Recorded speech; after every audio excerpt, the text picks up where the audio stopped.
ఈ story ear phones పెట్టుకొని వినండి. మీకు మంచి ఎక్స్‌పీరియన్స్ ఇస్తుంది. ఈరోజు నేను చెప్పబోయే కథ పేరు 'ఒక రెంట్ హౌస్'. సాయంత్రం 6 గంటలు. ఒక సెక్యూరిటీ గార్డ్, తన పేరు పురుషోత్తం, తను చేసే పనికి గుడ్ బై చెప్పి వెళ్ళిపోతాడు. ఇక ఆ సెక్యూరిటీ మ్యాన్ ఏదో ఆలోచిస్తూ రోడ్డుపై నడుస్తూ ఉంటాడు. అప్పుడు రోడ్డు పక్కన ఒక డ్రింక్ షాప్ కనిపిస్తుంది.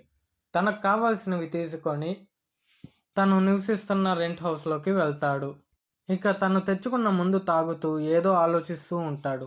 తను ఆలోచిస్తుంది ఏంటంటే తన వైఫ్ గురించి. 10 డేస్ బ్యాక్ మన పురుషోత్తంకి వాళ్ళ వైఫ్ అంటే చాలా ఇష్టం. ఇక తను డైలీ వెళ్ళే సెక్యూరిటీ పనికి అప్పుడు వెళ్తాడు. ఇక తన వైఫ్ బయటకు వెళ్ళినప్పుడు సడన్గా ఒక యాక్సిడెంట్ జరిగిద్ది. ఇక మన పురుషోత్తం వైఫ్ చనిపోతుంది. ఇక అప్పటి నుంచి పురుషోత్తం దిక్కుతోచని స్థితిలో ఉంటాడు. ఇక తను డైలీ పని ఏంటంటే తాగడం, ఇంటికి రావడం, పడుకోవడం. ఇంకా రోజు అదే పని. ఈరోజు కూడా తాగుతూ అదే ఆలోచిస్తూ ఉన్నాడు. సడన్గా ఏమైందో ఏమో గాని పైకి లేచి ఒక తాడు తీసుకొని ఉరి వేసుకుంటాడు. ఇది జరిగి 10 డేస్ తర్వాత ఆ రెంట్ హౌస్లోకి ఒక క్యాబ్ డ్రైవర్ చేరుతాడు. తన పేరు కృష్ణ. తనకి కూడా ఫ్యామిలీ ఎవ్వరూ లేరు. డైలీ క్యాబ్ తోలుతూ 10 లేదా 11కి ఇంటికి వస్తాడు. తను చేరి ఆల్మోస్ట్ 5 డేస్ అవుతుంది. ఇప్పటి వరకు అంతా బాగానే ఉంది.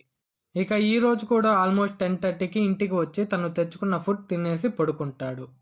కానీ బయట దూరం నుంచి ఏవో శబ్దాలు. దానివల్ల నిద్ర పట్టక పైకి లేచి కూర్చుంటాడు. అప్పుడు కరెంటు పోయింది. ఈ టైంలో కరెంట్ తీసేడేంట్రా బాబు అనుకుంటూ తన ఫోన్ కోసం చూస్తూ ఉంటాడు.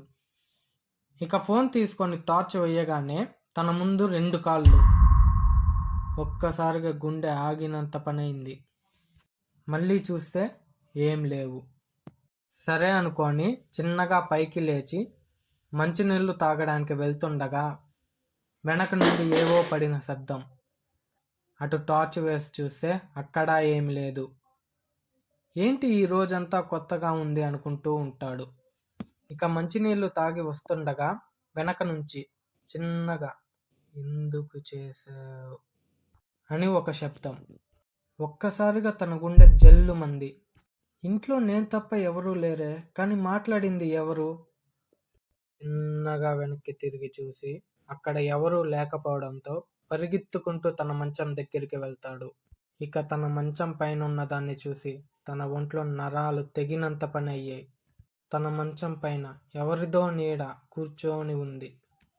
ఇక ఆ నీడ పైకి లేచి చిన్నగా కృష్ణ దగ్గరకు వస్తూ తన గొంతును పట్టుకోబోతుండగా సడన్గా కృష్ణ వెనక్కి పరిగెత్తుతూ ఒక మూలన కూర్చుంటాడు. ఇక ఆ నీడ పెద్ద పెద్ద శబ్దాలు చేస్తూ రూము మొత్తం తిరుగుతూ ఉంది. మూలన కూర్చొని భయపడుతూ ఉన్న కృష్ణ వెనక నుండి ఎవరో ఊదిన శబ్దం. ఇక కృష్ణ చిన్నగా తన తల వెనక్కి తిప్పగా ఎందుకు చేసావని పురుషోత్తమ ఆత్మ తన గొంతును పట్టుకుంది. ఇక కృష్ణను గొంతు పట్టుకొని పైకి లేపుతూ ఎందుకు నా భార్యను చంపావు అని అడగగా కృష్ణ అది అది అది ఒక యాక్సిడెంట్లో జరిగింది. ప్లీజ్ నన్ను ఏం చేయకు అంటున్నాడు. ఇక పురుషోత్తమ ఆత్మ తన గొంతును ఇంకాస్త గట్టిగా పట్టుకుంది. అప్పుడు పెద్దగా ఒక అరుపు. ఉదయం 9 గంటలు. ఇక ఆ రూమ్లోకి వెళ్ళి చూడగానే ఫ్యాన్కి కృష్ణ ఉరి వేసుకొని ఉన్నాడు. ఈ స్టోరీ ఇక్కడితో సమాప్తం. ఈ స్టోరీ మీకు నచ్చినట్టయితే ఒక లైక్ చేసి మన ఛానల్ని సబ్స్క్రైబ్ చేసుకోండి. ముందు మంచి ఇంట్రెస్టింగ్ హర్రర్ స్టోరీస్తో కలుద్దాం.